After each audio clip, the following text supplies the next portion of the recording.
Air traffic controllers in Amsterdam saw something strange on radar. A Boeing 747 was turning back to the airport. The pilots reported engine problems, but nobody knew the real reason. On October 4th, 1992, a cargo Boeing 747 operated by the Israeli airline El Al departed from Amsterdam's Schiphol Airport. The aircraft was performing Flight 1862. Its destination was Tel Aviv. Just minutes after takeoff, something went terribly wrong. Within seconds, the aircraft lost 2 engines. The crew tried to bring the massive plane back to the airport, but the damage was far more severe than anyone on board realized. The aircraft had originally departed from New York earlier that day. Amsterdam was only a scheduled stop. After unloading and loading cargo, the aircraft prepared for the final leg to Israel. The Boeing 747 was carrying nearly 115 tons of cargo. After refueling and loading, the aircraft's takeoff weight reached about 95% of its maximum limit. This made the aircraft extremely heavy during departure.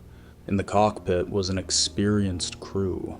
The captain was Yitzhak Fuchs, a 59-year-old pilot with many years of flying experience.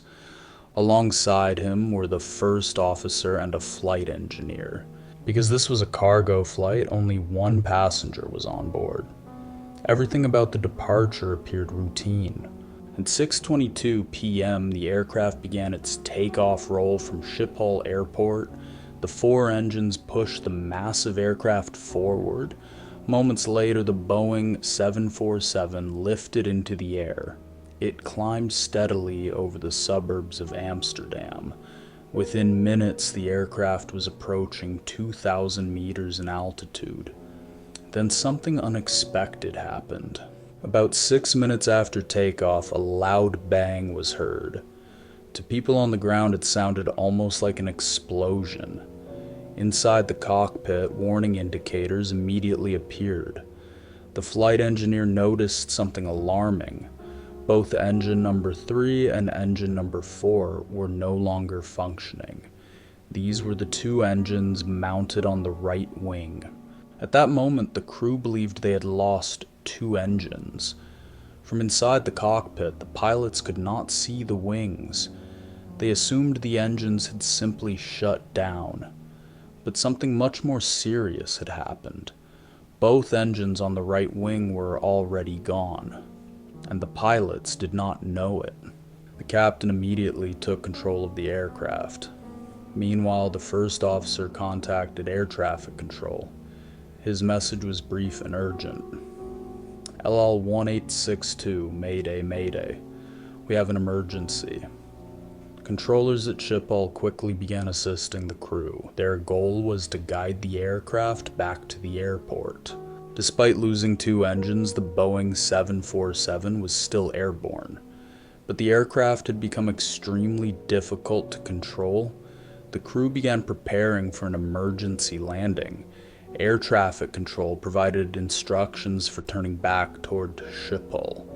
The captain started a wide turn to align with the landing approach.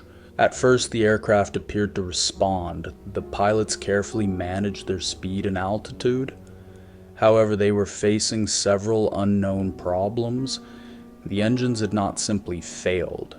Their separation from the wing had caused severe structural damage, and the crew had no way of seeing that damage. When the engines tore away, they also struck parts of the wing. The separation damaged the leading edge of the right wing. Even more critically, parts of the aircraft's hydraulic system were affected. Hydraulics control many essential systems on large aircraft, including flight controls and wing flaps.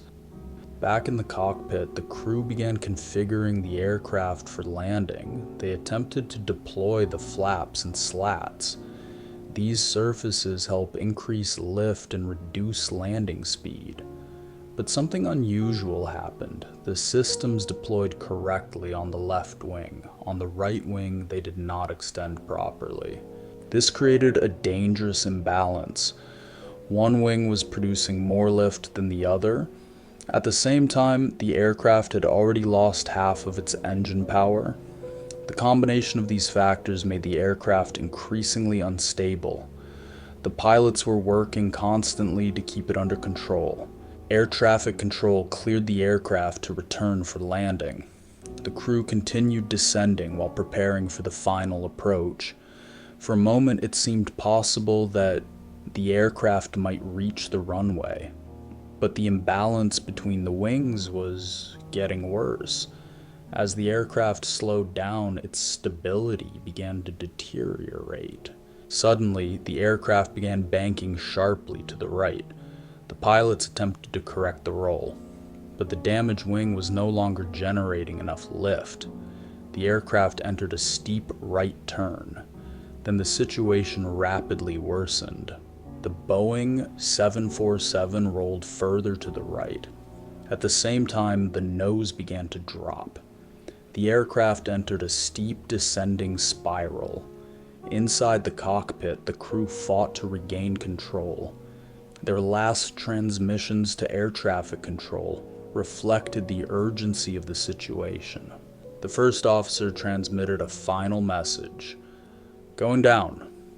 1862. Going down." In the background, the captain could be heard continuing to issue commands.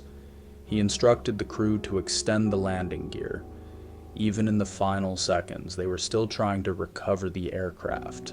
The damage was now too severe to control. The aircraft continued to lose altitude quickly. The ground was getting closer every second. The airport runway was still far ahead. The Boeing 747 was over a residential area of Amsterdam. Moments later, the aircraft struck apartment buildings in the Bijlmermeer district. The impact caused a large fire. Emergency services responded immediately.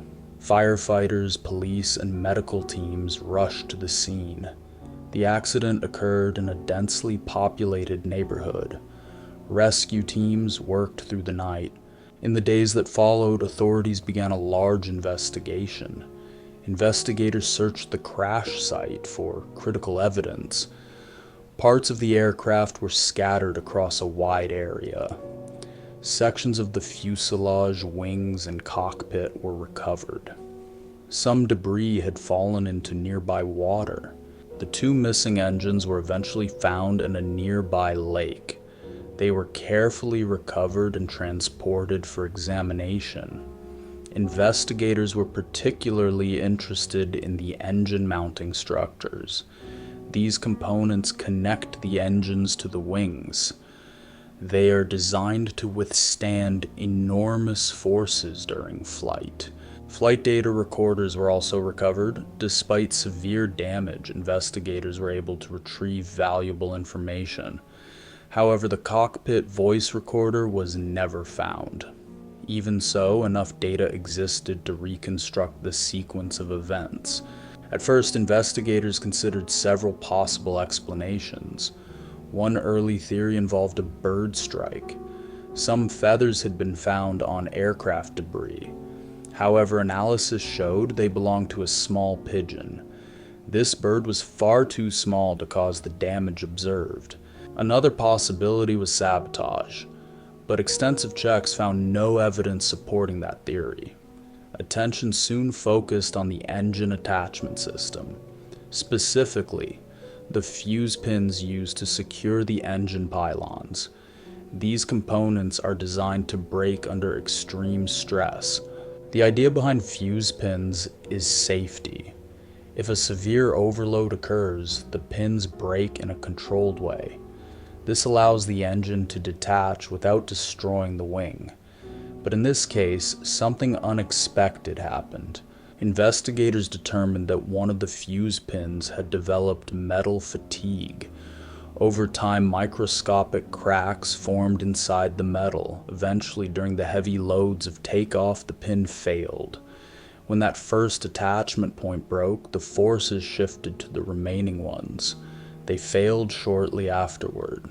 Engine number 3 separated from the wing, but during the separation it struck engine number 4. This impact caused the second engine to detach as well. In just seconds, both engines were torn away from the aircraft. As the engines separated, they damaged the right wing. Sections of the leading edge were torn away. Hydraulic lines were also severed. This damage directly affected the aircraft's control systems. Later, when the pilots attempted to deploy flaps and slats, the systems responded unevenly. The left wing deployed normally, the right wing could not. The resulting aerodynamic imbalance made the aircraft extremely difficult to control at low speeds. Later, the investigation explained what had happened. The aircraft had become impossible to control. One wing was producing much more lift. This imbalance pushed the aircraft into a steep roll. Inside the cockpit, the crew did everything they could, but they did not know the engines were gone, and they could not see the damage on the wing.